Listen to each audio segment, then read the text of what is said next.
Hello everyone, आप सबका स्वागत है। आरआरबी एएलपी और टेक्नीशियन 2018 का सीबीटी 2 का मैथ्स का सॉल्यूशन कर रहे हैं, जिसमें 21 जनवरी का तीनों शिफ्ट का सॉल्यूशन कंप्लीट हो चुका है। अगर आप लोग इसका वीडियो नहीं देखे हैं तो प्लेलिस्ट में जाकर के वीडियो देख सकते हैं। आज के क्लास में 22 जनवरी का दूसरा शिफ्ट का सॉल्यूशन करेंगे और इसका सीबीटी 1 का मैथ्स का कंप्लीट सॉल्यूशन हो चुका है। अगर आप लोग इसका वीडियो नहीं देखे हैं तो इसका एक अलग से प्लेलिस्ट बना हुआ है, जाकर के वीडियो देख सकते हैं। तो शुरू करते हैं। उससे पहले चैनल पर नए हैं तो चैनल को सब्सक्राइब कर दीजिए। आगे बढ़ते हैं। पहला सवाल है कि यदि 6 अंकों की संख्या संख्या ये हमारे पास है 11 से विभाज्य है और 3 अंकों की संख्या जो कि ये है 9 से विभाज्य है, तो a प्लस एक्स का मान क्या है।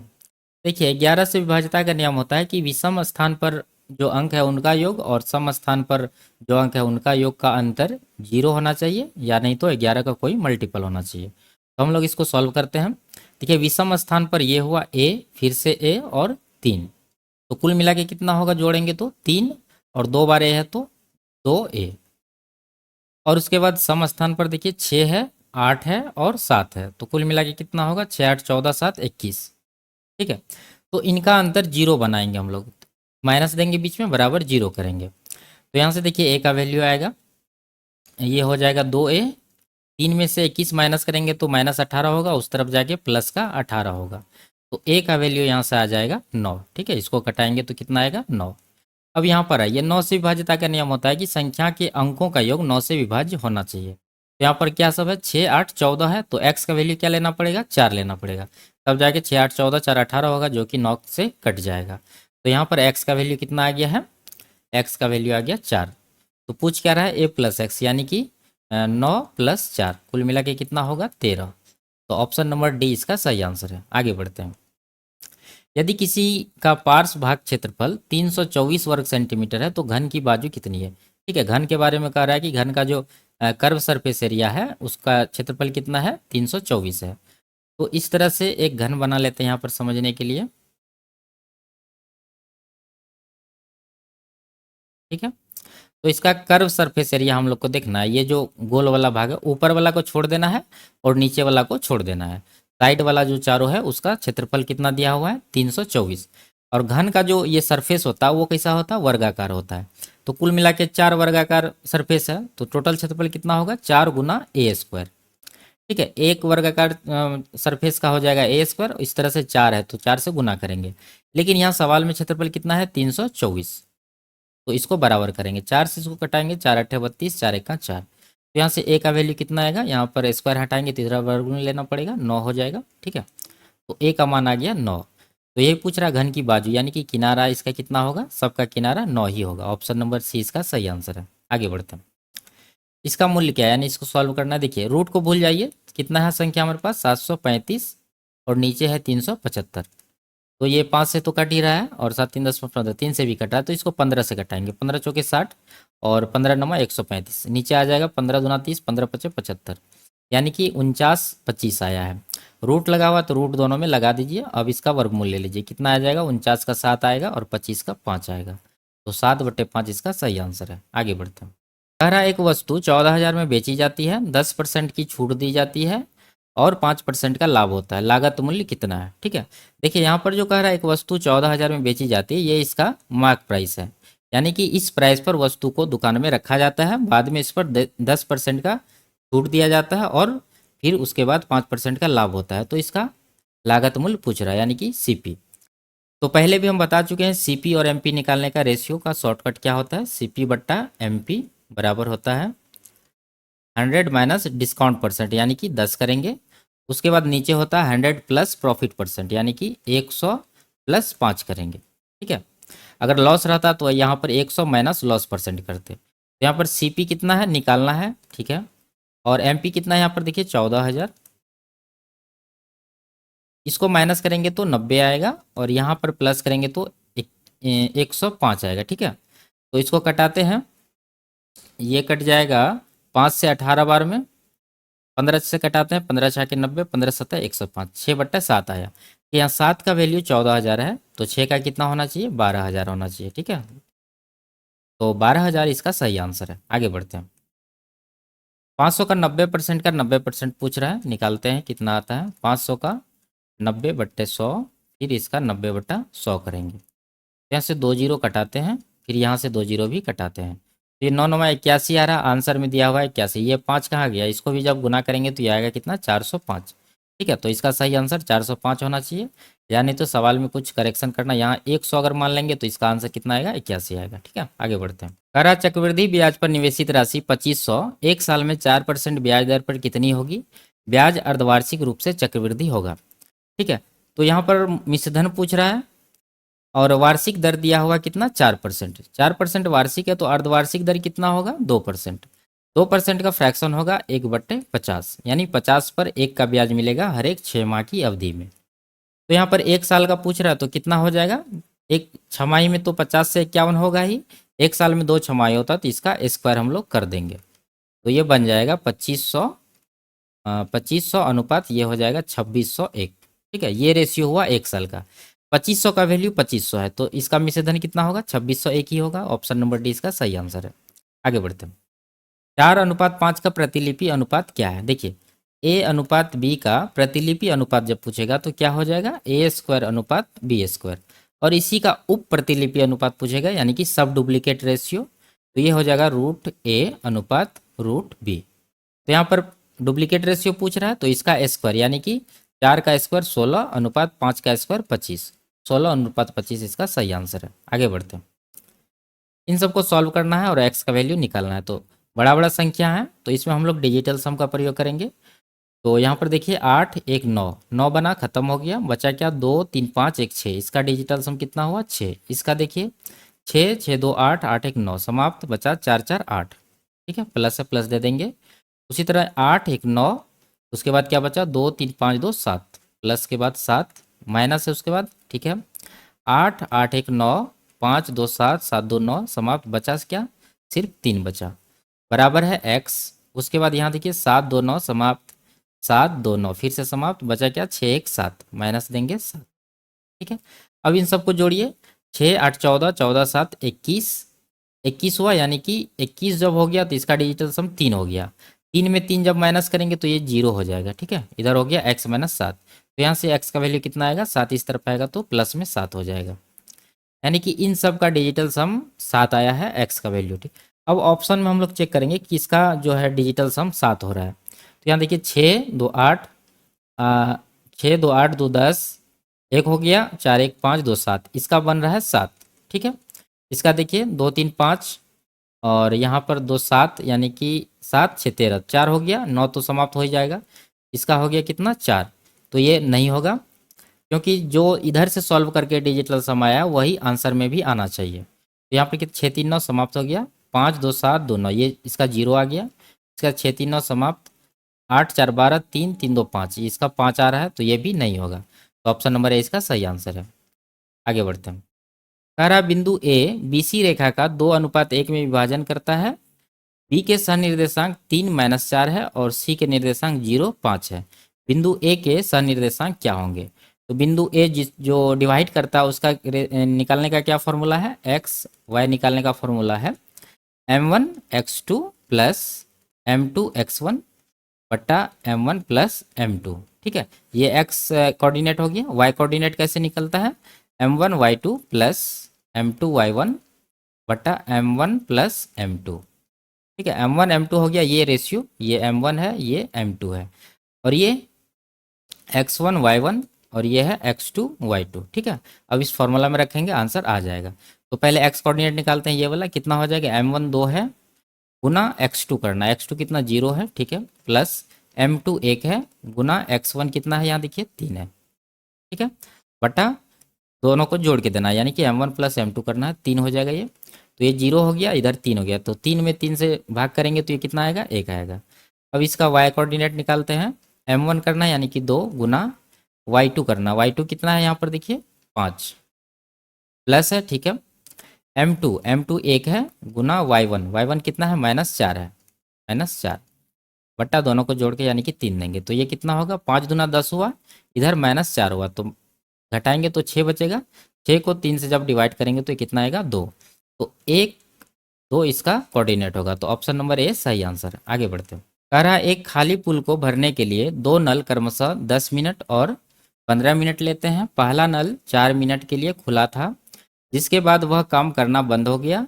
पुल भरने के लिए दूसरे नल को कितना समय लगेगा? मान लेते हैं पहला नल ए है, दूसरा नल बी है। जो भरता है पहला नल 10 मिनट में, दूसरा नल 15 मिनट में। एलसीएम आ जाएगा 30, इसका एफिशिएंसी 3 आएगा, इसका 2 आएगा। ठीक है। अब देखिए क्या कर रहा है, पहला नल 4 मिनट के लिए खुला रहता है, तो पहला नल ए जो है ये 4 मिनट में कितना काम करेगा? 4 को इसका जो कार्य क्षमता है 3 से गुना करेंगे तो ये आ जाएगा 12। तो 30 में 12 माइनस कर देंगे तो बचेगा कितना? 18। अब 18 यूनिट काम बचा हुआ है। अब कह रहा है ये बंद हो गया। पुल को भरने के लिए दूसरा नल कितना टाइम लगाएगा? दूसरा नल का कार्य क्षमता 2 है, 2 से ये जो शेष कार्य है इसको डिवाइड करेंगे तो कितना आएगा? 9 मिनट। ऑप्शन नंबर बी इसका सही आंसर है। आगे बढ़ते हैं। दो त्रिभुज है एबीसी और आरएसटी के समान है। यदि त्रिभुज एबीसी अनुपात आरएसटी की ऊंचाई का अनुपात 1:4 है, ठीक है। यदि आरएस 4 सेंटीमीटर है तो एबी की लंबाई क्या है? देखिए, जो अनुपात ऊंचाई का है, त्रिभुज तो समान है, जो ऊंचाई का अनुपात होगा वही भुजा का अनुपात होगा। तो आर एस 4 है, ठीक है, इसका है आर एस 4, यहाँ भी 4 दिया हुआ है। तो ए बी कितना होना चाहिए? यहाँ पर जो रेशियो 4 के साथ 1 है तो इधर भी 4 के साथ क्या होना चाहिए? 1 होना चाहिए, जो कि ऑप्शन में नहीं है। तो इसका सही आंसर 1 होगा। आगे बढ़ते हैं।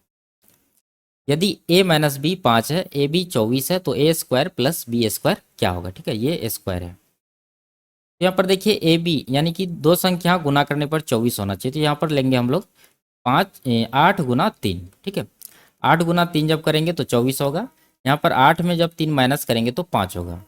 तो यहाँ पर क्या हो जाएगा? 8 का स्क्वायर प्लस 3 का स्क्वायर, यानी कि 64 और 9 73 इस सवाल का सही आंसर होगा। Option number D. आगे बढ़ते हैं। एक बाल्टी को भरने के लिए सामान्य रूप से 4 मिनट लगते हैं। बाल्टी में छेद के कारण उसे 6 मिनट लगते हैं। छेद पूरी बाल्टी को कितने समय में खाली करेगा? देखिए, बाल्टी को जो नल भर रहा है, मान लेते हैं वो ए है, इसको 4 मिनट भर देता है 4 मिनट में। और बाल्टी में जो छेद है उसका नाम बी है। जब ए यानी भरने वाला और इसका छेद दोनों जब काम करता है तो 6 मिनट लगता है, यानी कि ए प्लस बी इसको 6 मिनट लगाता है, यानी छेद को हम लोग बी माने हैं और भरने वाला जो है उसको ए माने हैं। तो एलसीएम दोनों का कितना होगा? 12, जो कि होगा बाल्टी का कैपेसिटी। 4 तिया 12, 6 दूना 12। देखिए, ए का 3 है, ए प्लस बी का 2 है, इसका मतलब बी का जो है -1 होगा, क्योंकि 2 में 1 जब 2 में 3 माइनस करेंगे तो कितना आएगा? -1। पूछ रहा है छेद कितना समय में खाली करेगा, तो 1 यूनिट के हिसाब से 12 यूनिट खाली करने में कितना टाइम लगेगा? 12 घंटा, यानी मिनट में टाइम है तो 12 मिनट हो जाएगा। ऑप्शन नंबर 20 का सही आंसर है। आगे बढ़ते हैं। कह रहा है एक्स के पास 60 सिक्के थे, जिनमें से 1/2 भारतीय सिक्के थे और 1/6 अमेरिकी सिक्के थे। उसके पास अन्य सिक्के कितने थे? देखिए, भारतीय सिक्का कितना है? 60 का 1/2, तो 60 का जब 1/2 हम लोग निकालेंगे तो कितना आएगा? 30, ठीक है। तो अमेरिका सिक्के कितना हो जाएगा? 1/6 है, यानी कि 60 का 1/6, इसको कटाएंगे तो आएगा 10। तो टोटल 60 है, 60 में से 30 हो गया भारतीय और अमेरिकन कितना हो गया? 10। जब 60 में 40 माइनस करेंगे, यानी 30 10 40, तो बचेगा कितना? 20, जो कि होगा अन्य सिक्का। तो ऑप्शन नंबर ए इसका सही आंसर होगा। आगे बढ़ते हैं। कोई वस्तु 100 मीटर प्रति सेकंड की गति के साथ चल रही है। 1 मिनट में इस वस्तु द्वारा तय की गई दूरी ज्ञात कीजिए। देखिए, 1 सेकंड में चलता है 100 मीटर, तो 1 मिनट का पूछ रहा है, यानी कि 1 मिनट में होता है 60 सेकंड।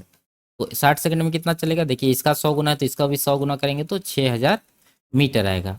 लेकिन आंसर किलोमीटर में है तो इसका 6000 मीटर कितना होता है? 6 किलोमीटर। ऑप्शन नंबर सी इसका सही आंसर है। आगे बढ़ते हैं। एक वस्तु जिसकी चिन्हित कीमत 100 रुपया है, 10% की छूट पर खरीदी गई। 25% का लाभ पाने के लिए वस्तु किस कीमत पर बेची जानी चाहिए? देखिए, 100 रुपये जो है इसका मार्क प्राइस है, इसको 10% डिस्काउंट पर खरीदा, तो 10 इसमें 100 का 10%, 10 माइनस करेंगे तो 9 रुपया इसका कॉस्ट प्राइस हुआ, ठीक है। अब 9 पर इसको क्या चाहिए? 25% का लाभ चाहिए, तो सामान कितना में बेचना होगा? 25% होता है 1/4, यानी कि 4 पर 1 का प्रॉफिट होगा। सामान कितना में बिकेगा? 5 में, 5/4 में, ठीक है। तो ये कितना आ जाएगा? गुना कर लीजिए, 9 जब 450 को 4 से डिवाइड करेंगे तो ये कितना आएगा? 112.5। आगे बढ़ते हैं।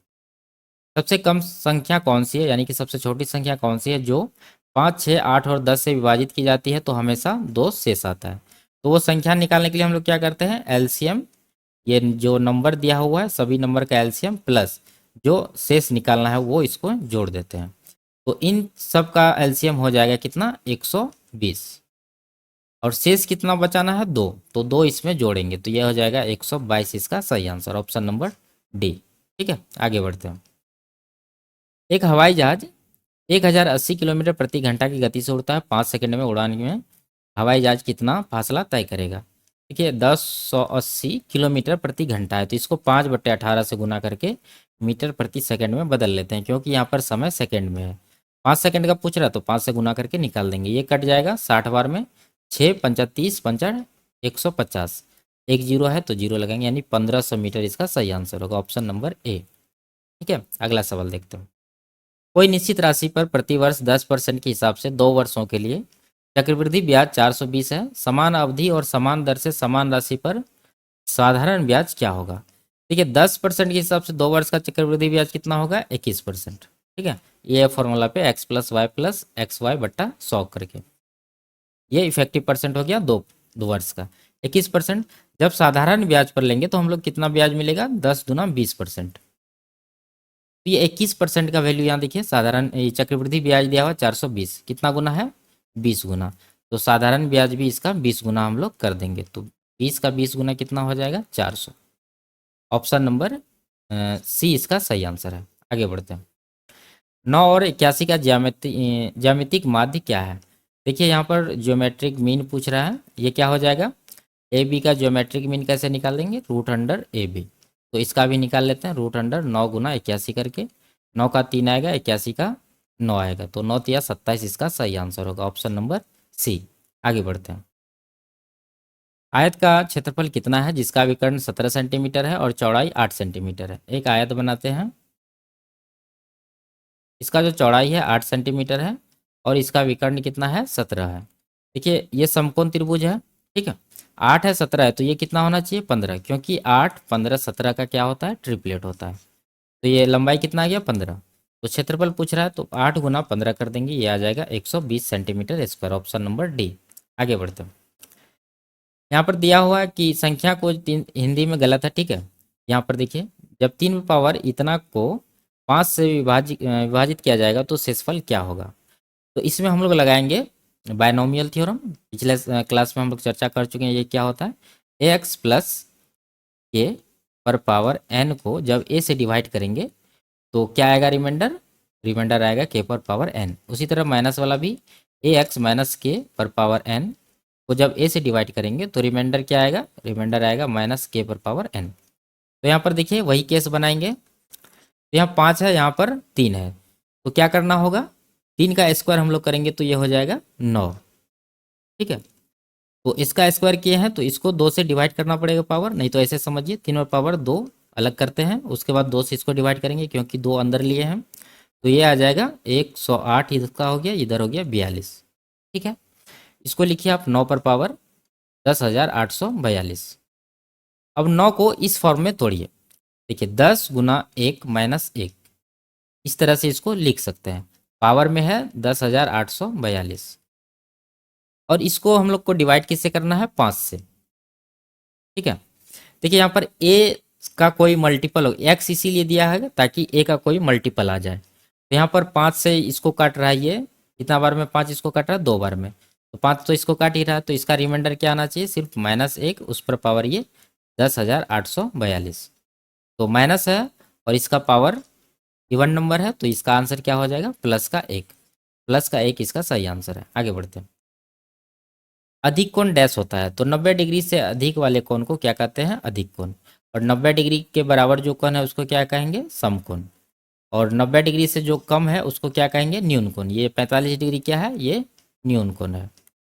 ठीक है, ये इसको इस तरह से बोल सकते हैं, 90 डिग्री से कम कोण वाले को क्या कहते हैं न्यून कोण। आगे बढ़ते हैं। एक पिता और उसके पुत्र की वर्तमान उम्र का योग 60 वर्ष है, अब से 5 साल बाद उनकी उम्र का अनुपात 5:2 होगा, पुत्र की वर्तमान आयु क्या है। देखिए अभी वर्तमान उम्र है दोनों का योग कितना 60 वर्ष, और 5 साल बाद इतना दिया हुआ तो कितना हो रहा है जोड़ के 5 2 7 यूनिट हो रहा है, लेकिन ये जो 5 साल बाद होगा ये कितना हो जाएगा, दोनों का 5 5 साल बढ़ जाएगा, यानी कि 10 टोटल जोड़ेंगे तो ये हो जाएगा 70 साल, यानी 5 साल बाद कुल योग की 70 साल होगा, लेकिन अनुपात में कुल योग कितना हो रहा है 7, तो इसी 7 का वैल्यू 70 होगा, यानी ये 10 गुना है। तो क्या पूछ रहा है पुत्र की वर्तमान आयु, पुत्र कितना है 2 यूनिट का, तो 2 का वैल्यू कितना होगा, 10 गुना करेंगे तो 2 गुना 10 ये हो जाएगा 20 वर्ष। लेकिन ये 5 साल बाद का निकला, तो वर्तमान पूछ रहा है, तो 5 जिस तरह से हम लोग जोड़े थे उसी तरह से इसमें माइनस करेंगे तो ये आएगा 15 साल। ऑप्शन नंबर डी इसका सही आंसर है। आगे बढ़ते हैं। ठीक है, बी और सी 35 दिन में एक निश्चित काम कर सकते हैं। ठीक है, बी प्लस सी 35 दिन में कर सकते हैं, जबकि ए बी सी 17.5 दिन में। ए प्लस बी प्लस सी इसको 17.5 दिन में कर सकते हैं। तो ए के बारे में पूछ रहा है कितना दिन में कर सकता है, तो एलसीएम आ जाएगा 35 का, कार्य क्षमता 1 आएगा, इसका 2 आएगा। ये ए प्लस बी प्लस सी का 2 है, बी सी का 1 है, तो ए का कितना आ जाएगा, 2 में से 1 माइनस करेंगे तो 1 आएगा। तो ए के बारे में पूछ रहा है कितना टाइम लगेगा, 1 यूनिट के हिसाब से 35 यूनिट काम करने में 35 दिन का ये समय लगाएगा। ठीक है, ऑप्शन नंबर ए इसका सही आंसर है। आगे बढ़ते हैं। तो ये लास्ट सवाल था। वीडियो आपको कैसी लगी कमेंट में जरूर बताइए। मिलते हैं अगले क्लास में, तब तक के लिए बाय बाय, टेक केयर।